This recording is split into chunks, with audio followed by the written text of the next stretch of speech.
So enterprises have a number of challenges they're trying to deal with when considering how they digitize their traditional postal output. And that ranges from everything from legacy in processes, legacy in technology, and I guess a certain level of reticence in some cases to move away from what they're already doing. The reticence to change what's already embedded, where does that come from? Obviously, these organizations know that they need to change. Is it the disruption? Is it the cost? Is it concerns over security, regulation? Let's unpack some of those. What are the main barriers that you see? The financial services industry is perhaps a little less digital than we might all like. And when I talk about that, there have been huge efforts and huge strides made towards empowering consumers, but we have to accept the fact that paper persists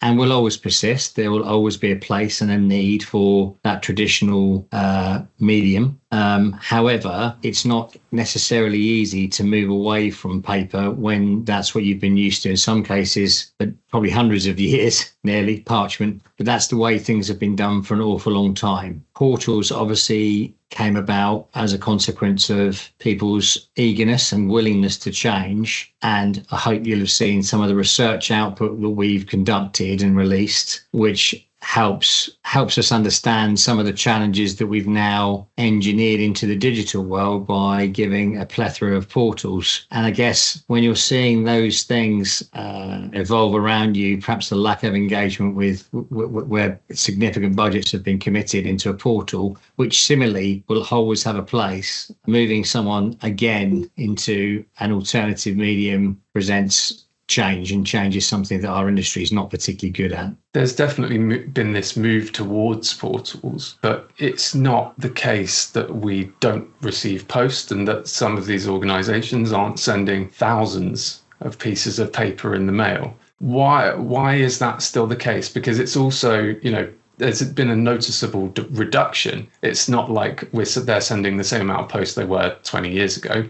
They've been on this journey. But why is there still paper being sent out, and what are the barriers there? Some of the more recent product innovations have been very digitally oriented, and as a consequence, I guess there's been a greater emphasis placed on ensuring that the records that someone collects around the customer that may be perhaps using an online investment platform include their email address, for instance. But it does feel slightly bizarre that what has happened is the industry's been very slow to backtrack and look at its huge databases, in some cases millions of end customers with whom a company may have been in one form or another interacting. I was going to use the word engaging, but there's a whole other subject there, where the legacy is paper. And as a consequence, it's not just about a matter of turning paper off. You've got to go through a process of seeking an alternative, not just turning paper off in favour of something else. It's not as simple as that. What that means is that it's been easier to leave something alone. If it's not broke, don't fix it. But everyone's realised it is now broke because of cost, broke because ecological impact, and broke because customers don't want paper in the plethora that they were receiving it before. So I guess we've just moved into a new age, and therefore there's a whole new set of habits being formed. COVID would have played its part, of course, because we've begun to become much more used to dealing with our customers remotely, and dealing with our customers in this way, through a screen. So there's a greater degree of acceptance, and therefore with acceptance comes change. And therefore you have to start looking back on a very old book of business where fundamentally they've started and continue to deal with their customers with print, pack and post. So if I went into an organization today and, they were sending out investment documentation every quarter to a cohort of customers, the main barriers or the main reasons why that I'd get when I ask the question, why aren't we digitizing this and why haven't we, would probably be regulation is up there, because in those areas of the business or those use cases there's more. And then would you say assumed reticence of that cohort of customers to move to a digital solution, where perhaps that assumption is being, maybe that's an over assumption by people within the business? when you have a combination of different challenges that are laid at the table, the door of someone trying to solve a problem, you have to consider them one by one, I guess, and they cascade into each other. But in the context of printed output, there's a combination of habit and connected processes. When a business has grown up, it's been weaned on and matured into a business that thrives and survives on printed output. Changing processes becomes one of those challenges, one of those exclamation marks. And then the next one is, if there is a willingness, which there certainly is for all sorts of reasons, the economics tick, ecological tick, customer drive tick, but you still have the need to find a solution that can satisfy the regulatory obligations that have also matured and grown up around us, that say that if you want to do things in a slicker, simpler fashion and exercise and use fantastic digital capabilities that are around us, they've got to also carry a tick, a regulatory tick, security, etc., etc. And of course, they need to ensure that they don't introduce a new style of friction. And that's the very reason we wanted to enter this space. However, it doesn't belie the fact those challenges are still there, and people need to be able to tick each of those boxes if they're going to get buy-in across the business in order to support change. Yeah, you've got that double-edged sword of you'd want to reduce friction, but in many cases, as with the largest of organisations that we deal with, the government, HMRC are really good examples. They'll digitize and introduce a whole new world of friction to a massive number of people. And it's the same with cost as well, because there's a massive cost benefit to reducing post. But actually, if you can talk to this, actually, it would be really interesting. We've been speaking to people recently who go into businesses and unpack legacy software, legacy processes. The cost of unpicking the processes that underlie post within an enterprise organization could also be massive, right? Yeah, absolutely. So technology like Maillock is actually in its own right a relatively simple thing to implement, even within a large enterprise. But being fair to those large enterprises, they have their own tech debt, their own program of change that they're trying to deal with in totally unrelated, and in a very diverse set of subjects and areas that we probably can't even envisage entirely here. And as a consequence, it requires them to consider where they allocate that resource. And therefore, there are a number of consultancies with whom we work, whose entire reason for being is to try and step in and help companies unpack those problems, that legacy of processes, and see how it's possible to now exercise and layer on technology that can make material changes to not just costs, the explicit cost of sending post, but the cost of interacting with an end consumer and the speed, the pace at which someone can interact with someone when they're dealing with something which is not live. But that change in itself can be the biggest barrier. Committing budget to it, making an active decision to make a change is not easy, but when you do it and commit to it, the other side of the change can be extraordinary, because of course you're then into a world where the pain barriers are vastly reduced from all those points: cost, ecological, customer engagement, all those things. And suddenly you're opening up the opportunity to mature your estate, not just your tech estate, but your proposition estate, your products, in a way that you simply couldn't have done before. And I think we're starting to see now that there is a real commitment to doing that, because the world's changed. Humans have changed across the entire age demographic as well. As an old fogey, relatively speaking now, my kids are 100% digital through and through. I like to think I am, and they're ahead of me. And even my mum is, digitally oriented. So it's not like you can now point at a particular sector and say they're just not represented in that way. That's not the case. Intergenerationally now we have moved on, and I guess it's time to make sure companies do the same thing. And as a consumer, you can feel almost the awesome pressure that must be on people within these organizations, because as a consumer you feel the gap between fintechs, challenger banks, super broker marketplaces that are digital first versus legacy incumbent financial providers and platforms that really, that gap is only getting wider because of the speed at which the newer companies are accelerating. And it must be just a constant fight to tackle the highest priority and to prioritize within those incumbent organizations, because everyone's fighting for budget. And like you say, there's so much cost to not doing it. And there's also so much cost because you have to unpick so many processes and you have to apply so much human resource as well as budget to just get you to a foundational level where these newer companies might be. If I were going into one of those organizations, those incumbent organizations now, what would you give me in terms of advice for overcoming those barriers, for making, I can plainly see from afar that the customer experience in terms of postal communications and the cost is not where I'd want it to be in my role.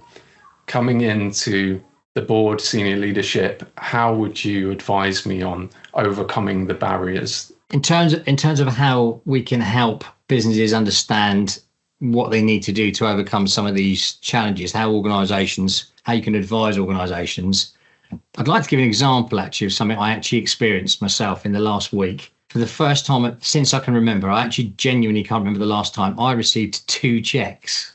One was for £1,500, I won't explain why, and one was for 8. Now, I then had to try and think about how I was going to deal with paying those checks in. There are no local branches that have counters near me. The nearest one, I think, is 12 miles away. And it was more about the fact that I was going to have to make a special trip down to the bank to pay in a piece of paper, post, analog, which just felt like an extraordinary waste of time. Now, the challenger bank that I happened to have an account with catered for the fact that I could scan in the £8 check and I never had to do anything. I literally took a picture, both sides. One was blank, actually, ironically, but nonetheless, destroyed the check, the money got paid in, and fantastic. You could argue, why does that check even exist? In the second instance, because there was a cap on the check value, £1,000, I had to go back to the person that sent it to me and then talk them through transferring the money, because the time I would spend getting down and back from, if I could find the time, it was better for me to pick the phone up and explain to someone, look, there's an easy way to do this. But I think that's a really fantastic example of the old world and the new. In one context, the new world coping with the very problem to a certain degree, and in the second, the fact that the larger check, it was just simply too much hassle. I'm not suggesting 1,500 quid's not a lot of money. Of course, I'd have made the trip if I'd had to, but I'd rather find a way around the problem. That's where we are with most post. And again, I want to be really clear in saying there are instances when post will persist and be needed, but they're few and far between. And any legacy system or organisation that doesn't think in that context for their new products, let alone their legacy, I would suggest will struggle to be profitable or survive in the long-term future. So I think that's a really interesting way to frame it, because that is where we all feel the pain as consumers, managing our own finances and financial services. Just to press the point, as someone going into a new job role, one of your friends going into one of these incumbent banks, not just in terms of how would you convince senior leadership to come on board with making the change from post to digital, but what are some strategic or even tactical moves that they could make when going into a new organization to instigate this change? Part of the growing up I think businesses need to accept is that they need to have a digital first approach to their operations in general. Companies need to ensure they commit some budget, and quite often this can lead to big savings. It can actually be change can be a reason to create economies and greater efficiencies in a business when you're employing the right digital technologies. So committing to a program that will see through change is absolutely essential. I've got another example that just made me think about this whole issue. Businesses that continue to commit to sort of an analog strategy of feeding the fire. I had to do our HR system makes us do periodically tests around health and safety, and there was a fire safety test that we all had to complete, which is great, online test. But one of the things it said in there was when you're using preventative measures or using a fire extinguisher, don't feed the fire, extinguish the problem at source. That means you've got to change. You can't. There's no halfway house to this. You have to be on a journey, on a strategy that will enable you to compete in the future, which means you have to commit. When you've got a fire extinguisher, you don't spray it in the air. You fire it at the root problem, the source of the fire, the fuel. And I think that's actually quite a good image to think of in your mind, in your businesses. Tweaking around the edges, you can definitely make some economies, but have a plan to refine your processes in a way that can make a material change to increase your competitiveness. And I suppose when you talk to your, say you were talking to someone going into an incumbent financial services organization about a new role, that commitment to a plan, to a singular vision is so important to people in senior roles at those enterprise organizations because of the kind of face time that they get or the low level of face time that they get with so many people. You have to have that kind of a very broad view, but a narrow output and very focused output in terms of what you say and what you communicate around the business. Do you agree? Would that be something that would be kind of key in your strategy if you were going into an incumbent and trying to get over these barriers to change? I'm going to make a controversial statement here, so you might have to cut this out, but we'll see how it goes. Okay. When we in our business talk about some of these large enterprises, we use some phrases that maybe are unfair. However, I'm going to use them because I think they do help explain why someone going into an organization someone joining a new organization needs to have the support of the business to enable them to make change and to commit to change. And the reason I say that is that we have often referred to a permafrost management layer that exists within large organizations. People that I've also called, a final salary mentality. Final salary schemes are extraordinarily valuable, few and far between, but they survive, or their value is really felt from a member when they have a long period of service. Seeing out a long period of service sometimes means keeping your head below the parapet, not making change. But that isn't gonna see you rise through the ranks. What's going to see you rise through the ranks is being prepared to commit and demonstrably change a business in a positive way, cutting through the permafrost. Awful phrases to use, but I'm sure we've all met those people in our careers where there is a lack of willingness to make change. And not to say that would be easy either, right? Like that's very difficult to be so committed to a singular vision that you bring an enterprise organization far forward in an accelerated way in a particular direction, because it's not just coming in to a board and other senior leadership and other people who have invested in particular platforms and particular solutions over time. It's the disruption that any new solution or just transitioning to a new solution causes further afield or further down in the organization. And you've got to go through a lot of pain. It's, a lot of disruption that ultimately will be coming back to you for a number of years as you go through this transition from post to digital. Someone's got to do it at some point. But like you say, raising your head above the parapet, it sounds, when you say it, it sounds easy, but course, yeah. It's very difficult to do that in these huge organizations when you have so many people that will then be calling on you for an answer to why this is happening like this. And yeah, it's very easy, isn't it, to accept the reasons why there hasn't been change. It's not as easy to be part of the solution and not a blocker. And I think therefore part of this whole process is gaining buy-in from those around you and helping take people on a journey to help them understand why that change is worthwhile, why it's worthwhile for the business, and to be blunt, why it's worthwhile for the individuals as well. There's nothing more convincing than a solution that solves problems for lots of people in a business. However, that in itself is a similar problem. It can present problems when you have stakeholders that span so many disciplines in a company.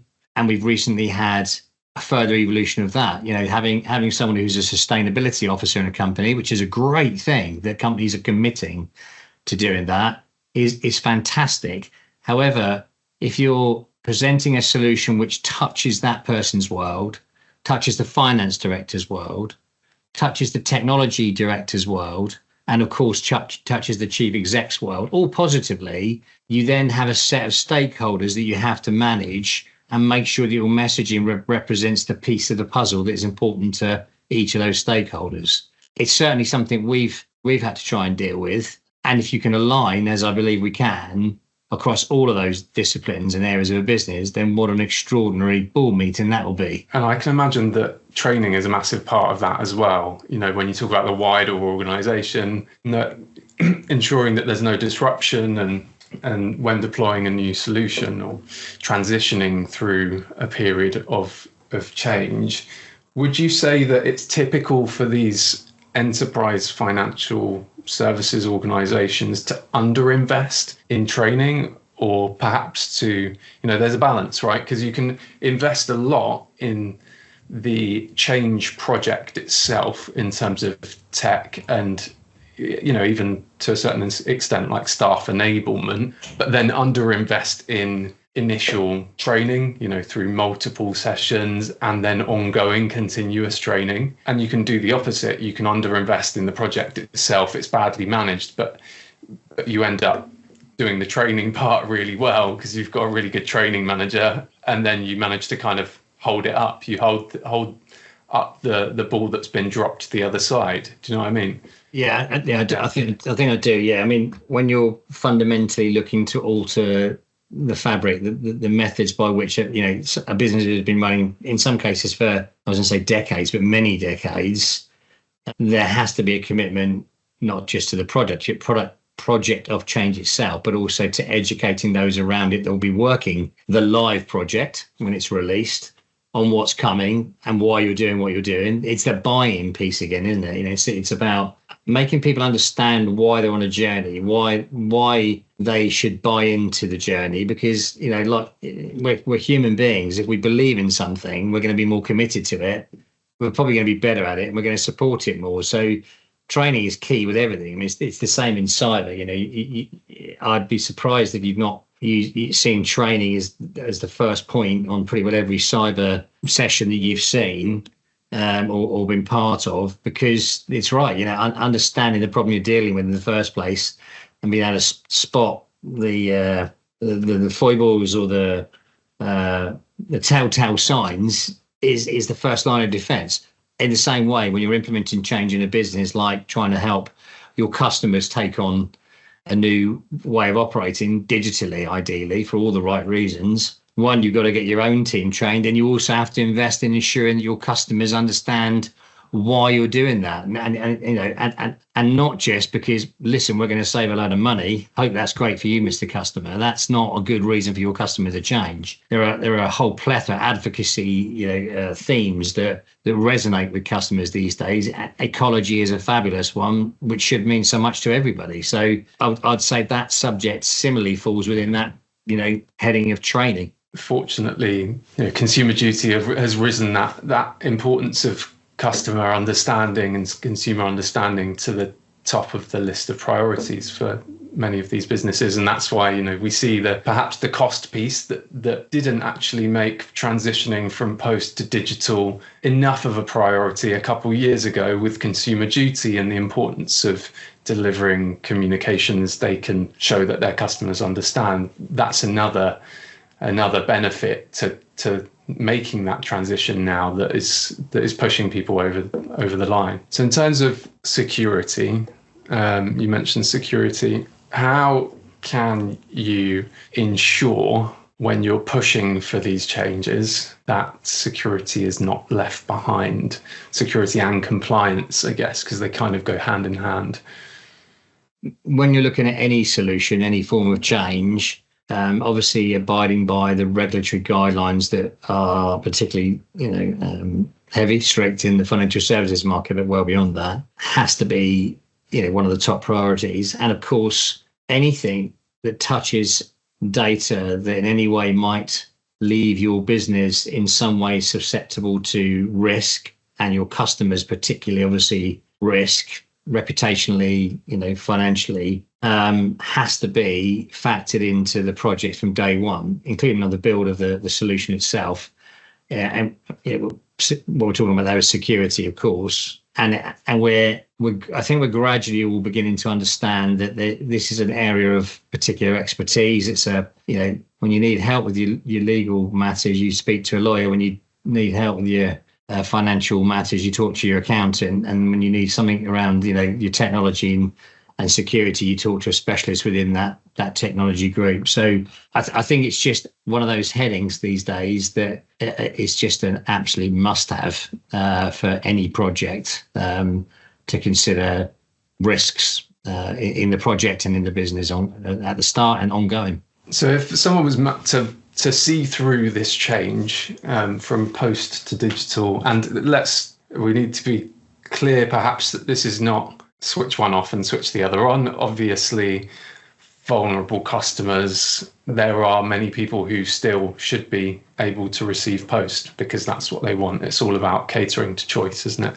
If I manage to see through this commitment to a transformation project that brings my organisation hurtling forward over a couple of years towards more digital solutions, what kind of results should I be looking at? What kind of goals should I set at the start for my organisation to show that we've had amazing success in this endeavour? We've been involved in examples where large-scale organisations have moved many millions of traditional postal output packs to an equivalent number of secure digital email comm packs, you might call that. Now, the consequences of that are pretty profound. One, from a cost perspective, reductions in cost for those processes can reach the dizzy heights of 90+%. Again, it doesn't take a rocket scientist to work out that printing something on a bit of paper, folding it, putting it in an envelope, putting a stamp on it, putting it in a van, using fuel to deliver it, la-di-da. It's not rocket science, is it, to think that you can reduce your costs? Your ecological impact can be equally transformational. The piece I think that probably people miss out on is that customers want things delivered fast. There was a time, I think I may have referenced this way before, but it warrants it now. There was a time when I'd go to a meeting with someone, and I think I was being really efficient. When I'd come home that evening, I'd dictate a reply. It'd be typed up, put on a piece of paper the following day, sent in the post. And if I was lucky on the first class post, 2 days later, that person at home would get a reply, and they would see that as extraordinary service. These days, if you don't speak to someone and get a reply to them the same day you chatted to them, you're not viewed as on their priority list.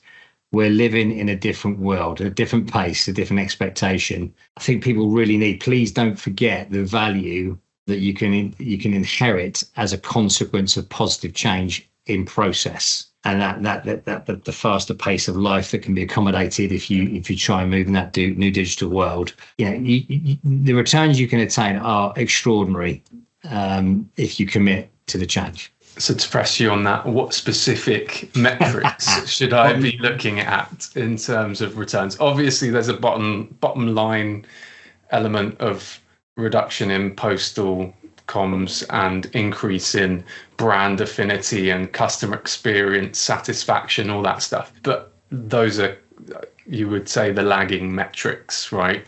What should I be looking at? What should be blinking when I finish that project? With some of the very high volume financial services companies with whom we've been working now for some years, we've seen a very steep curve. It's a journey, in terms of scaling these things, partly because they need to implement change and then gradually feed that in. But it's not untypical for us to see those types of companies move from very quickly from tens of thousands to hundreds of thousands of outputs, and then again very quickly move into millions of outputs as an alternative to traditional output. I guess statistically, though, the other really important thing is the willingness for people to adopt this technique, this method. There'll always be a place, to suggest you're going to displace 100% of your traditional output would be somewhat naive. There's always a place, there always will be for traditional output. But very high customer adoption, open rates that we see now across the many millions of pieces of correspondence, that over 3/4 of people opening this stuff very, very quickly as well. Reductions in, support calls, very high customer satisfaction ratings on our own support desk when someone finds themselves needing to call, which is infrequent, but also for the product providers that adopt these systems. There is a general feel-good factor about moving people in this direction. It's not for everybody, but it is for most people. So my final question then to wrap all that up would be, again, to kind of bring it back to the individual. You've just had a mate, we're in the pub, only a couple of hours. We're in the pub. I've just started at an incumbent financial services provider. They're still sending loads of posts. It's costing them a lot. I know that their customers are unhappy with it. I'm saying to you, Paul, I've been starting to go through this process. The barriers are huge. There's so much legacy tech. There's so much legacy process. There are so many people invested in either continuing with posts because they maybe have this over assumption that their customers want it, or in other solutions that are maybe too clunky for customers. What would you say to them in terms of getting them to commit to that singular vision, and what will be and the payback for them on the other side? Why should I continue with this commitment to change this organization that doesn't seem to want to change when I push against it? So we'll often talk to individuals in businesses that will paint a picture of a challenging landscape for them to get change underway. Persisting high print outputs, lots of invested interest in different touch points, tech, process, compliance. I guess what I would say is identify where you can start that has a realistic and tangible return on success. There will be a cohort within your business of customers that maybe are newer to the company, that are digital first, or certainly where they have a digital footprint with you have an email address, for instance. It's feasible to start and use that as a proof point, because proving that you can get change from those that have started to a certain extent that the journey with you, even if it was only sharing their email address in the first instance, gives you the grounding points, gives you the ability to cite success, gives you the ability to say, we can repeat this over here. There's a bit of pain this time here, but look at what you can achieve. This is not an untypical thing for us to see, people going on a journey to increase that footprint, that digital footprint with their customers. And it is a journey, but there's always a good place to start and to prove the user case.